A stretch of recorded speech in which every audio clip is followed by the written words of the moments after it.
Greater Sandton and beyond. Get ready for the SANDTON Times Hour with your host, Alexander.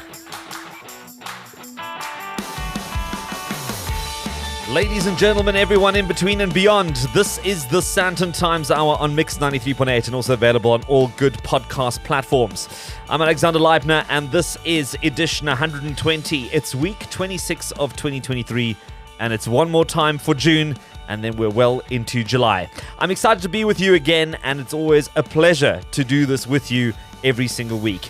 If you'd like to get in touch, you can send through your questions, your comments, or your feedback. You can do so using the email address editor@sandtontimes.co.za, or you can connect on social media @SANDTONTimes, or visit the website www.sandtontimes.co.za. And if you're listening live on Mix 93.8 and not on the podcast at a later stage, well, you can use the WhatsApp line right now. It's open 084-822-0938. That's 084-822-0938.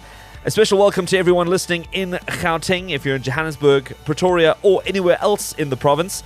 Also, if you're across South Africa, somewhere in the world, or wherever else you might be catching this, if it's online, if it's on air, I'm happy to report that all is well in Sandton land. And I'm joined once more by my man behind the mixing desk, Vincenzo.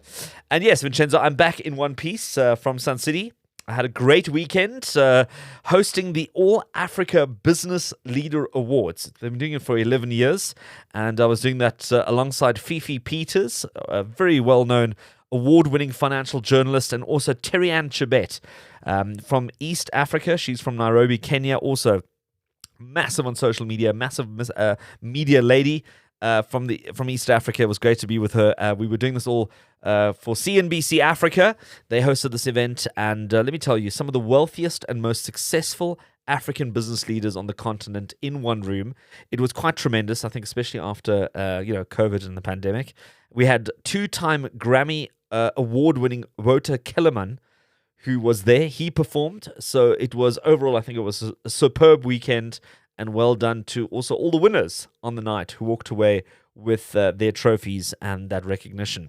Also, last week I had a chance to try out the night spa at the Indaba Hotel in Fourways. Haven't been there in such a long time, but let me tell you what a treat. If you haven't done it yet, it's a great way to finish off a day or even a week.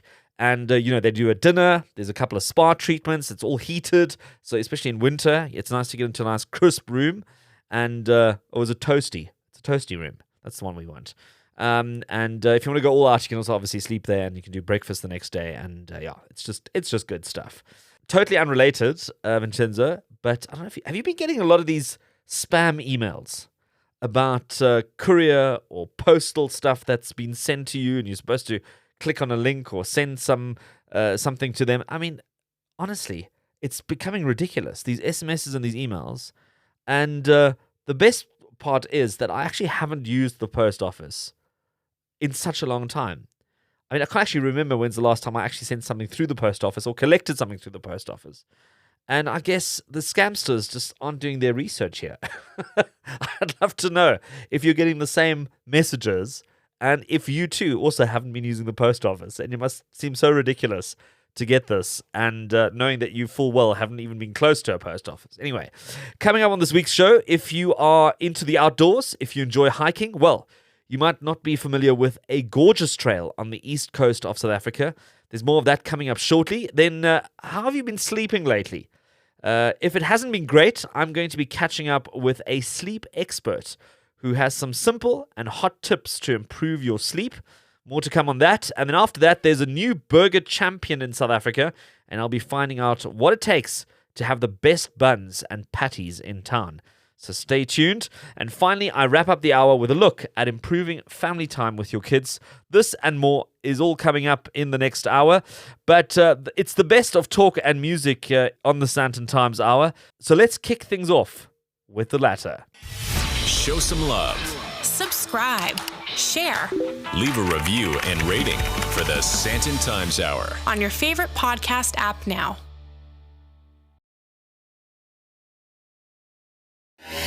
The latest news, the biggest names, the best destinations, the hottest entertainment. This is the SANTON Times Hour. This is the SANTON Times Hour on Mix 93.8 with Mount and MD and a new take on Venus, which I think is very catchy. It's time to take a look at your headlines for this week.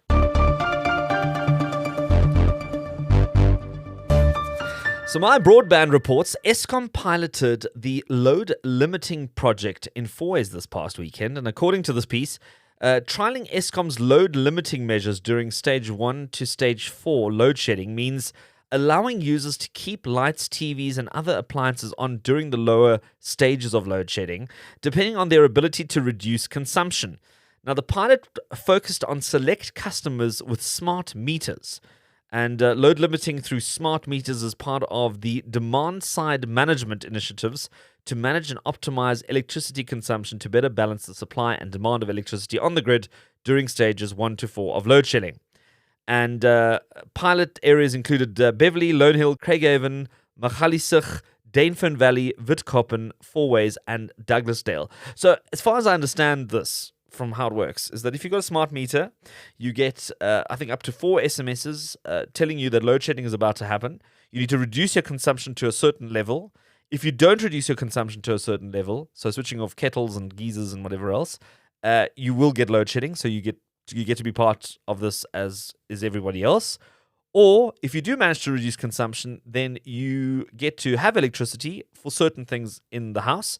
And this is all done via technology. I mean, as I say, it's a pilot now, so I think we're going to start getting to know this a little bit better as it starts rolling out a little bit further. But if you have trialed this, if you're in any of those areas, if you were one of those weekend warriors having to understand this and having to actually go through this, please share your experiences. I would like to hear from you.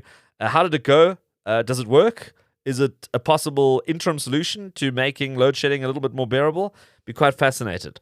Then, are you a great dad? And do you think you deserve an award for being a great dad? Well, I see that the nominations for the Daddy Awards South Africa are open. And there are categories which include Single Daddy of the Year, Non-Resident Daddy of the Year, Unemployed Daddy of the Year, and Special Needs Daddy of the Year. And I'm being dead serious. This is an actual award that is being created by a gentleman who lives in Fourways, and the website states this competition is about celebrating and encouraging dads and all father figures that help contribute to their kids' families and broader society. So a good cause. I mean, we all need good dads in our lives, and we need good dads in society. So here's someone who's come up with an award that will celebrate those people. The overall Daddy of the Year, well, he will win 20,000 Rand.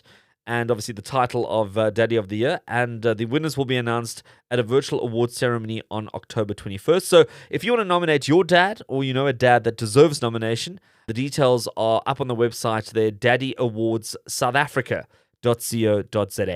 Let's leave it right there for this week. If you enjoy the great outdoors or have been looking for a new physical challenge or soulful experience, maybe the Wild Coast has something for you. I chat to founder of Wild Child Africa, Matt Botha, home to the Pondo Trail, right after the break. Connect with the SANTON Times. Email editor@santontimes.co.za. The best of SANTON and beyond. You're listening to the SANTON Times Hour. This is the SANTON Times Hour on Mix 93.8 and also available on all good podcast platforms. And as we get the hour going for this week, we kind of go into one of my passions. I enjoy mountaineering, I enjoy hiking, and I enjoy all these things. And when you start digging into some of the opportunities that we have in South Africa, they are vast. I mean, there's some incredible hiking you can do, there's some incredible mountain climbing you can do, and of course, when you start going into the rest of Africa, well, then you know the world's your oyster.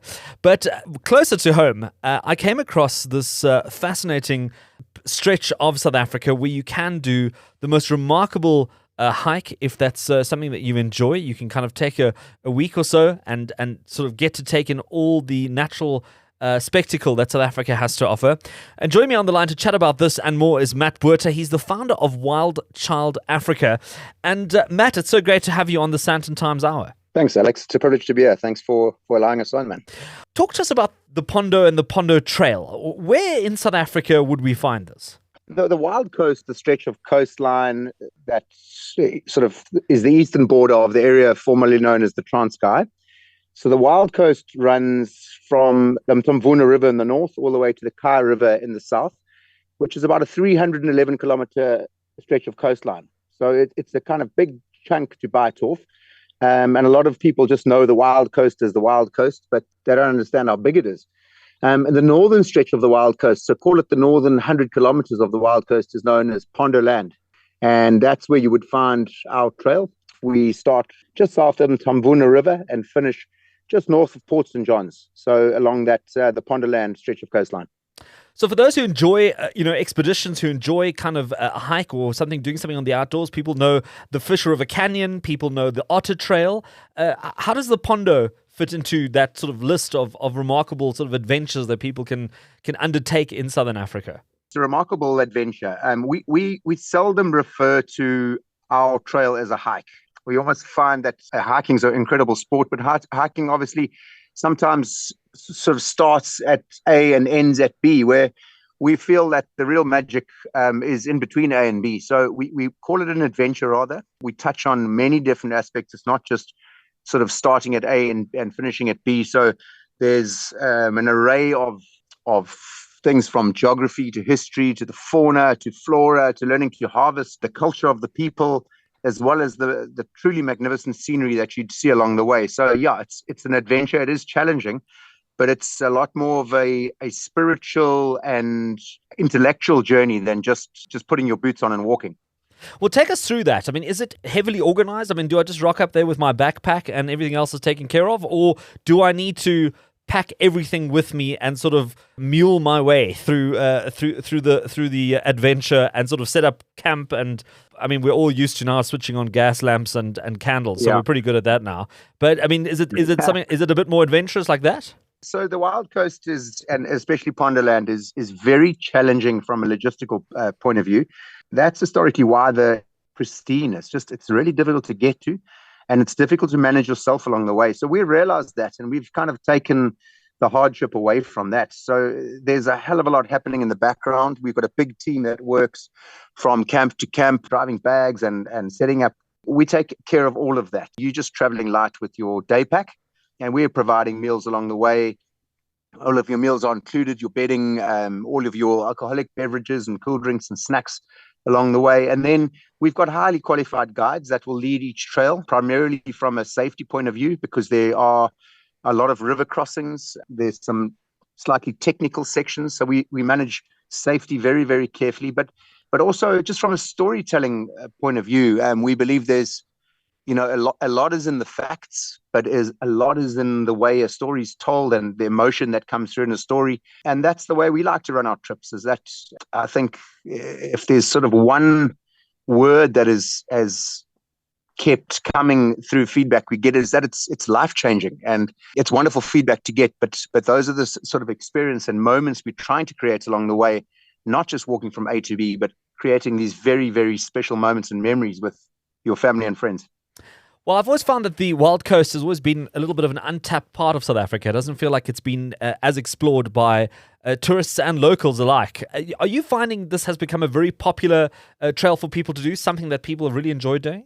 Every year we're getting more and more requests, and we're in a very fortunate situation at the moment to be, pretty fully booked for the year and into next year. So I think a lot has changed since COVID. I think a lot of businesses can sort of echo my sentiments, where people are thinking differently, and there's definitely been a shift in tourism. People are seeing luxury in a different light, where luxury maybe in the past was a fancy hotel room and feather pillows. Luxury is almost turned towards sort of having things to yourself and exclusivity and fresh air and silence and those sort of things. So people have really migrated towards those things in life, and we've been very lucky that that's the area we've been in tourism. So yes, you're right. The Wild Coast was an area where not a lot of people came to, firstly from a logistical point of view, but also just from a knowledge point of view. Our government in the past didn't want people going there. And now that it's opened up, it's just wonderful to see that, an area that has a massive, massive unemployment problem, to see that ecotourism can be a way out for many of these people. And as people start coming in, as tourists start coming into the shores, they're seeing the wonders of this area and how amazing the people are. And I think it's a very exciting prospect for the Wild Coast and Ponderland. You also recently had the Pondo Trail run. Is that a new addition to some of the things that you're offering? Yeah, it is. We started off with the Pondo, our sort of adventure, the Pondo Trail, just as, one of the most celebrated hiking trails is the Otter Trail. We kind of did a case study of what the Otter Trail, they've got it so right, those guys. And they started the Otter on the back of the Otter Trail. The Otter today is a massive, massive international trail run. So that's the whole objective of launching this trail run is to, yes, we want a magnificent hiking trail and adventure trail, but we do also want to gain some international exposure. And we're hoping by the introduction of this trail run, there is no trail run like this. It's very, very different. There's lots of big river crossings and navigation at night and everything. So it's a wonderful trail run. And we really are hoping that the success that we can gain through this trail run, really with our biggest objective is to preserve the coastline. So hopefully by gaining this international exposure, it can really help.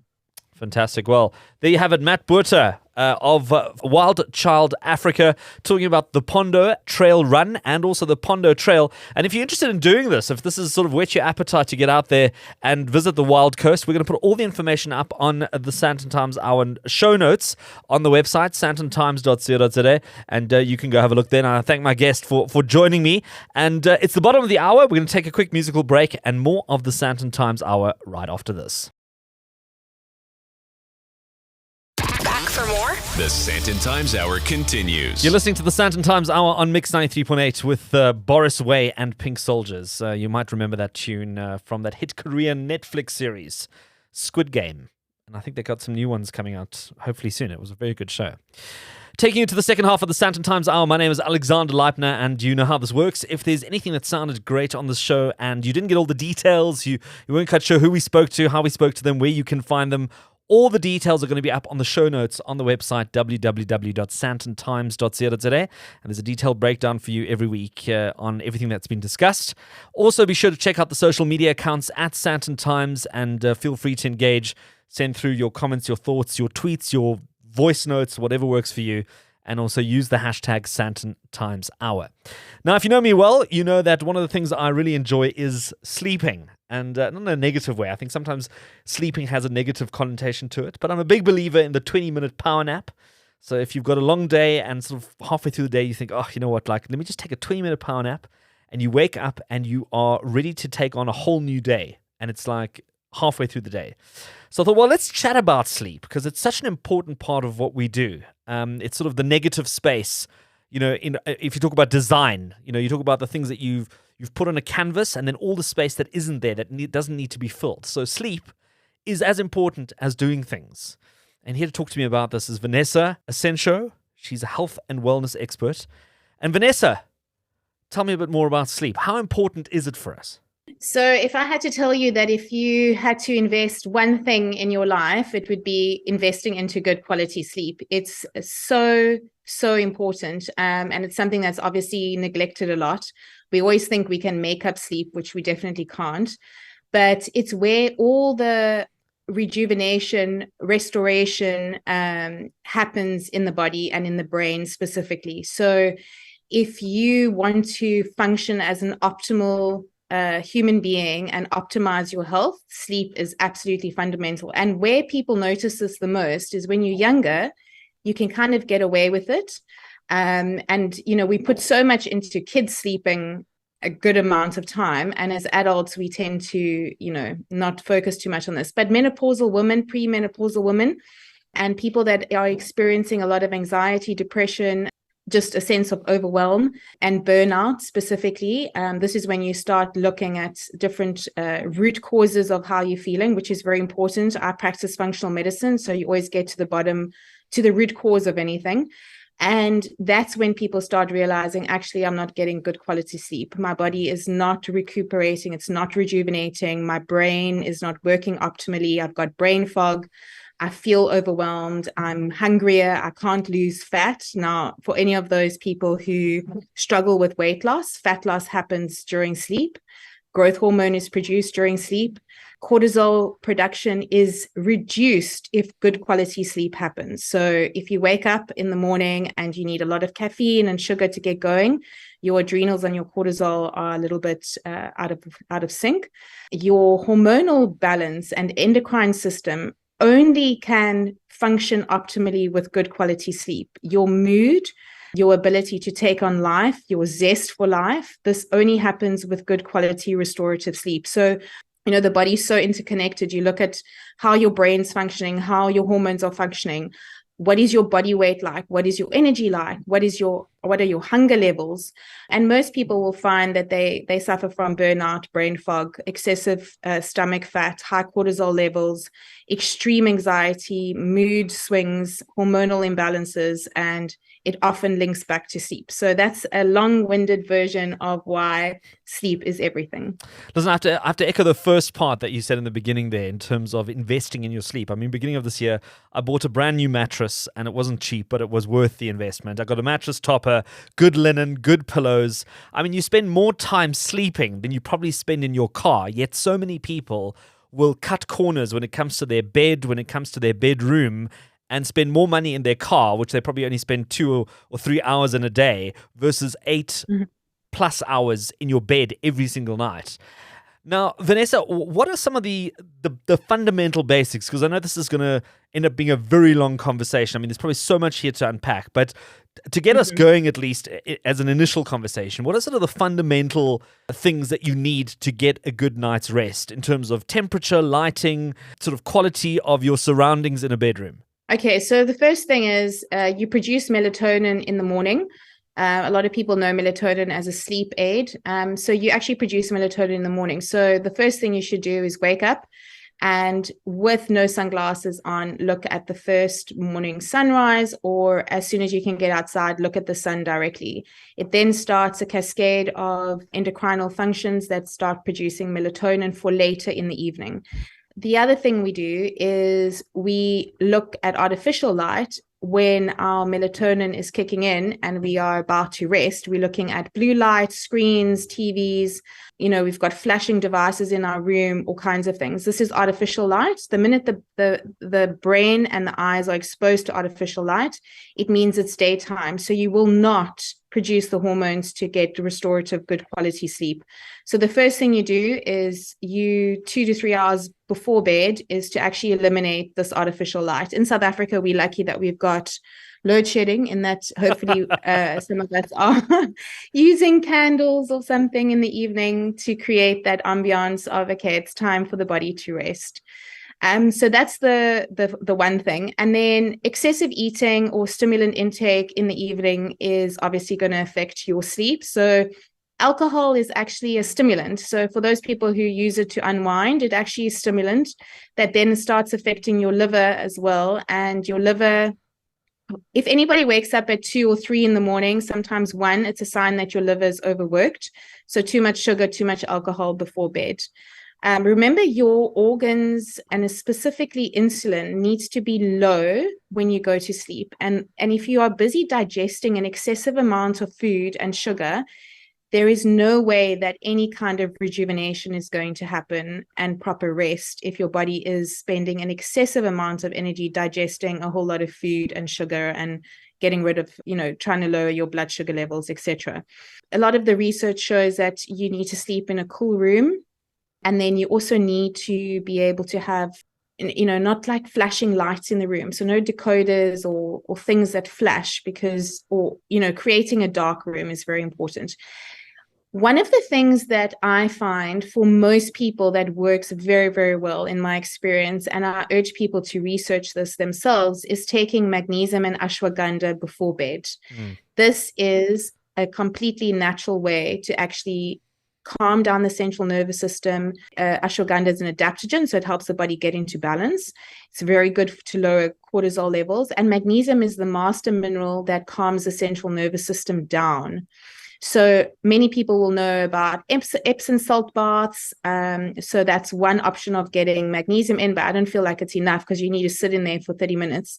So I'm a big believer in taking magnesium and ashwagandha in combination to get good quality sleep. Magnesium works so well. Vanessa Ascencao, health and wellness expert there, talking about sleep. And I feel like this is such a massive topic that we actually didn't have a chance to begin with to try and get through all of this in the 10 minutes that we had. So what we're going to do is I think we need to get you back, Vanessa, but I think some great insights and some great ways you can try and improve your sleep. And promise from me, we're going to get Vanessa back. I'm going to chat a little bit more about how you can sleep better, especially now as the temperatures drop. From Greater Sandton to the rest of the world, this is the SANTON Times Hour. All right, change of pace as we always do at this time of the hour. And I don't know if you knew this, but there was a burger competition in South Africa. They were looking for the best possible burger that somebody could make. It's called the BRM National Burger Challenge of 2023. And he had a chat to me about this challenge. And obviously the subsequent winner is Chef Martin Kobald. He's the Vice President of the World Chefs Association. And I'm also joined by the winner, Chef Zana Alvarado. We've had her on the show before. She's the Chairlady of the South African Chefs Women in Culinary. What department association? It's a mouthful. It is a mouthful. I mean, we're talking about food. It's a mouthful. But she's got a lot of other titles as well. If you've listened to the show before, we've had her on before, but I'm thrilled to have her on this occasion. But before we chat to Chef Zana, Chef Martin, let's have a quick chat about this burger challenge. I mean, you've come out from Austria to facilitate, to judge, to make a decision on this. Where did this all come about? How are we judging the best burgers in South Africa? Well, it started off really about 14 years ago with the Global Pizza Challenge, which I started then. And about, last year, really, our host event or our host exhibition, which is the Africa Big 7 and the Hotel Hospitality Show, they offered me an extra space on the exhibition stand. With pandemic, Corona, it was a bit the slow uptake on the exhibition stand from the buying customers. So they had some extra space to fill up the hall. And they said, can you come up with another competition? So last year we came up with sort of a sister competition of the Global Pizza Challenge. We said, let's try to do a national burger challenge. So we had it last year in June, the first time. We had just over 80 entries. And this year we were really bunting nicely and we had over 200 entries. And from there we chose 28 finalists and Chef Zana was one of them. Well, she outdid herself and produced a fantastic burger, which the judges found it was fantastic. And there she is as a winner. Well, that's fantastic news. And I mean, just to get some context on this burger, I mean, I'm sure there's a whole bunch of people listening right now who says, my Uncle Marvin, he makes the best burgers this part of the equator, which is quite different to what you're judging. I'm assuming this burger has to be made from scratch. How far do you go? Do you have to bake your own buns? Do you have to grind your own meat? Or do you kind of jump on board on the assembly line? Well, we encourage that they do everything from scratch. So the people basically, when we do the call for entries, which was about 6 weeks ago, there's the rules and regulations on our website, which is the nationalburgerchallenge.com. They enter their recipe online. So there's a whole rules and regulations where they need to go through and everything. But they only got 45 minutes. Once they're chosen to go to the final, they got 45 minutes to assemble 4 identical burgers, which one of those burgers goes to the judges, and the other 3 burgers then get cut up and tasters get given out to the audience, which we have on the stand during the final. We had a couple of entries. They attempted to make their own dough and bake their own burger buns. And we've got all the facilities there, got the ovens, the big convection ovens and everything there. But there's so many ways and means of getting around that. So we encourage, of course, to do as much as possible from scratch. The burger patty, so most of them bringing in like the ingredients and mixing and everything at the final. So we don't want anybody just to come in with a ready-made burger patty and ready-made burger bun and just literally assembles after 10 minutes and puts his hand up and say, I'm ready to be judged. We don't want that. So, we want them to use the 45 minutes and make the best out of it. And so I would say about 90% of the 28 finalists did exactly that. And what made it so much more better. And we are looking for credibility. Not credibility is innovation. And really something different. We don't want just a normal chicken cheeseburger, which obviously would not go into the final anyway. We had those type of entries as well, but we choose the panel of judges from the South African Chefs Association when they choose the 28 out of the 200. They're looking at exactly that. We're looking at innovation, creativity. And Chef Zana's really stood out with her Pakistani influenced burger patty. So it was very, very nice. Well, let's go into that. Zana, tell us about your burger. I believe it's called is it the Shahi burger? Is that how it's pronounced? I mean, we're doing very well with pronunciations in this segment. You're on point with the pronunciation, Alex. The Shahi burger. So in the Pakistani language, which is Urdu, something that is Shahi is something that is pretty much fit for a king. So I had that in mind when I was creating this burger, and I wanted to bring in, influences of Pushtun culture as well as Indo-Iranian flavors. These are flavors that I really enjoy in my food, and I love cooking with these spices and blending these spices. I thought it might be quite fun to actually create a burger that was non-traditional, brought in a lot of exotic flavors, a lot of exotic ingredients, and some really lovely texture into it. So that's exactly what I did. Okay, and then what does the rest of the burger consist of? So obviously that's the patty. Then do you do the usual sort of lettuce, gherkins, tomatoes, or did you do something completely different? I did something completely different. So I made my bun from scratch, and it was a milk and fennel bun, very soft, very flavorful. The fennel came through quite lovely, and the texture of the bun, it has a slight sweetness to it, which really worked well with the spices in the burger. And the burger was very rich in flavor and texture. So the softness of the sweet bun really worked with it. I had frilly lettuce. It has a slight bitterness to it that worked just complementary to the rest of the flavors. And then I left out the usual stuff like the gherkins and tomatoes. And what I did instead was I created a mint and yogurt and chili sauce, which was drizzled over the burger. Some melted cheddar, white cheddar is what I used on there. A really lovely coat of cheese over the top, because every burger still has to have cheese. It's just one of those beautiful components in a well put together burger. I topped that with some really simple pickled onions, but I pickled them on the spot, on site, with some onion and some salt and a little bit of red chili. And then I went totally out of the burger box, shall I say, and I used samosa pastry. Cut them really thin into thin shards of samosa pastry, which I then deep fried. So lovely crisp texture coming through. And then tossed that with a combination of sumac, Himalayan black salt, and Indian chaat masala, which comes from a very specific Indian street food called pani puri. And I topped that with the spice mix, and it created a whole different dimension of flavor. What I was really looking for here was that in every bite, there was just layers of flavor coming through. That's essentially what I wanted. Amazing. Well, you can now claim the title of having the best burger in South Africa. But what else do you do with this now? I mean, are you able to now sort of sell this recipe to somebody? Are you do you come in as a burger consultant to places? Where to from here? Well, it's been a bit of a whirlwind. First of all, I was gobsmacked when I won. There were some amazing chefs in the contestant lineup, so I think it could have gone either way. I'm just really glad that the judges liked my flavors. I've had my social media has literally blew up over the last 24 hours, with all sorts of suggestions coming through, people wanting me to make and retail the patties so they can purchase it and take it home. Lots of people asking me to retail and sell the burger because they want to taste it. I've had a few, well-established people contact me to say, let's do a collab over it. So it's, wow, my head is spinning right now, Alex, and I'm trying to kind of let it all sink in and take it in. I probably will want to go into some sort of activation where people can actually purchase the burger and taste the winning flavors. I think that will be very exciting to kind of just open it up to a wider audience and to the foodies out there that want to try something different. And who knows, maybe I will, once I give some more thought to it, by the end of the week, I should have a better idea with what I'm doing. But in the meantime, people can reach out to me on my social media and keep in touch with me via my Facebook, Instagram, and TikTok to find out what I'm doing with this burger. I think that the strongest call so far has been the large amount of DMs or direct messages I've received going, where can I get my hands on one? I want to eat this. I want to taste this. Make it for me. So I think we'll be leaning very strongly in that direction.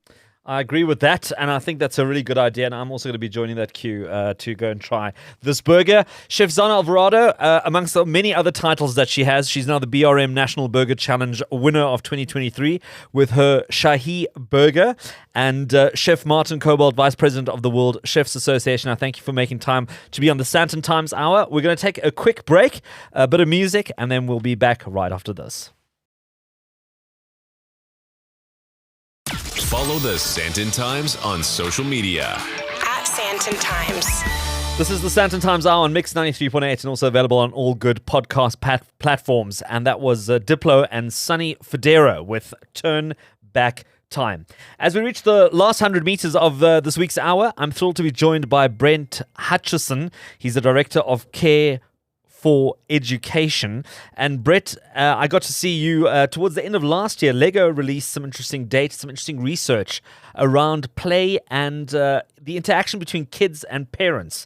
And Brett, correct me if I'm wrong, but it's become quite a sad reality where we seem to have screen agers and toddlers with iPads running around, and the whole family interaction has kind of just fallen by the wayside. Yeah, it is an unfortunate trend. I think that a lot of people are looking for or trying to find the reason for that. You know, technology is a wonderful thing and it's important and it's going to be with us for a long time. And a lot of people are trying to find out whether technology is the main cause for that or if it's a change in attitude or behavior in society. So I think people are looking at lots of different areas. And I think the reality is that it manifests itself because of lots of those things. So technology does have a role to play, but it's not the role that a lot of people think. So when we're talking about screen ages and people that are spending a lot of time on screen, it may not necessarily be the screen time that's causing the problem. When we look at how play is used around the world to change that and to almost remediate that, what we're finding is that it's much more around children being able to be active and moving outside what we call their range of vision or doing very gross motor movements outside of the space that technology uses. Technology uses a very small space. So if you think about the size of a cell phone or the size of a tablet, that's a very small area, right? Around the size of an A4 piece of paper. And if we only concentrate on that, it creates learning difficulties and problems and social problems. So what we have to do is put toys or manipulatives in the hands of children and get them to work outside of that space. So counteract that inward focus. And if we counteract that, we have the potential to change it. So it's much more around using a playful approach to balancing the screen time that children are using at the moment. Yeah, I thought it was quite fascinating because, I often talk to people about AI, and I often get asked about AI and the impacts of these things, and it's kind of like we're seeing what the potential of AI could do in what we've gone through in terms of technology with cell phones and screens, where we kind of unleashed it on the earth. Everyone started doing whatever they wanted to, and it's kind of almost like 20 or 30 years into this that we're going, there's some limitations to all of this, and there's some downsides to having all of this, and AI will almost sort of do the same thing, but in a much shorter period of time, and suddenly we'll be finding ourselves dealing with a whole bunch of other things. But that's not really why we're here to chat about this, but I think it's just interesting to see that it's almost the traditional old school, you might want to coin it that way of learning and dealing with things that we need to survive, like peripheral vision, like your eye-hand coordination that you won't necessarily get from a gaming unit in front of a TV, and also the creativity and the engineering that comes with something like Lego, for example. Those are things that you will only learn through physical play as opposed to something that's digital. Yeah, 100%. So the physical play is a critical part. But as you said, you mentioned some very important terms, which a lot of people don't understand, is that if you build a linear tower straight up in front of you, it doesn't have that much benefit because you never ever move outside your range of vision. You don't cross the midline and you don't go to bilateral integration. So what happens is the vestibular system, which is the balance system that's built into our ear, is not invoked because we're not moving enough to the left or enough to the right. So what happens is we don't develop all the important perceptual areas that we need to develop in. So young children are sitting dead still. If you look at their focus when they're looking at a screen, they're focusing on the midline, they're focusing on a very small space. So you got it 100% right. If we don't put manipulatives into their hands like Lego and other construction toys, we don't force them to cross that midline. We don't force them into the area where Edward de Bono told us that lateral thinking and problem solving will take place. So he said to us, that will only happen if you work outside the box. And the box that he was talking about is like it's almost like a space in front of you. You can almost look at it like a 30 centimeter by 30 centimeter by 30 centimeter. He says that if you don't work outside of that box, you won't develop problem solving and lateral thinking abilities.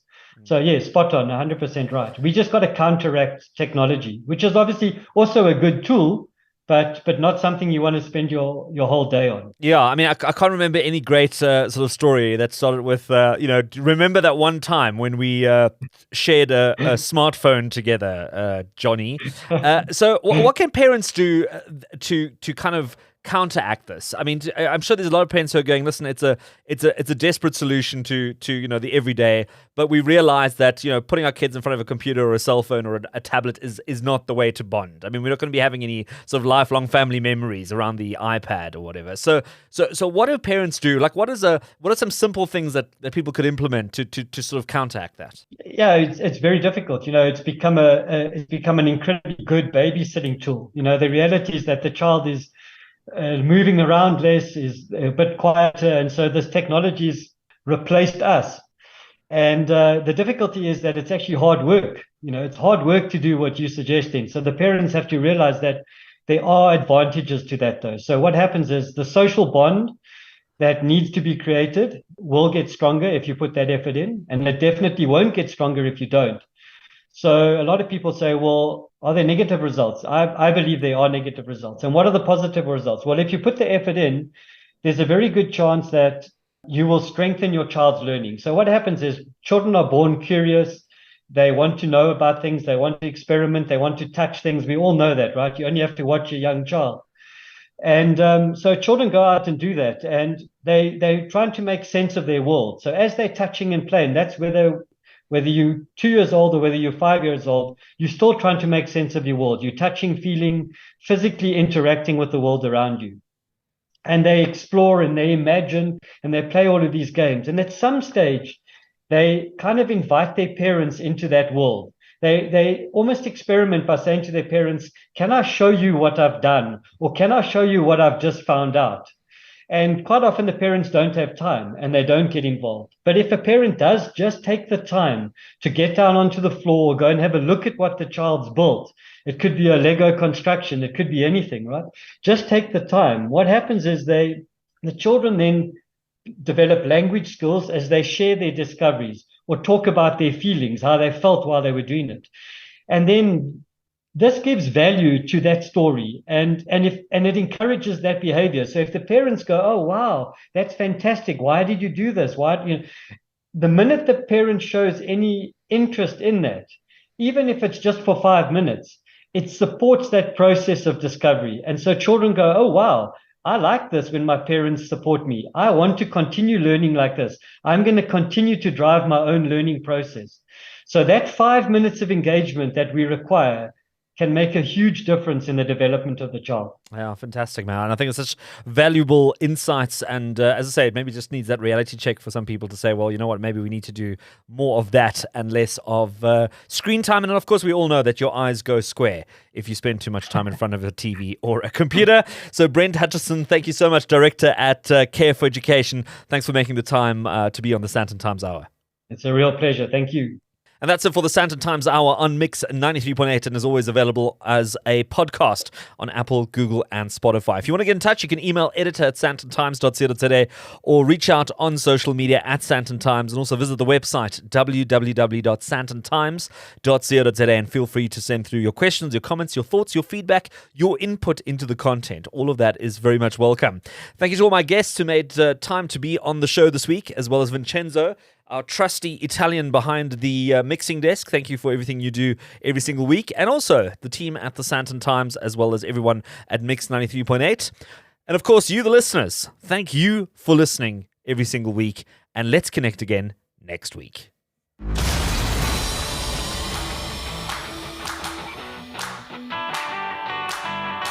That's it for this week. Thanks for listening to the SANDTON Times Hour. And if you enjoyed it, be sure to share it.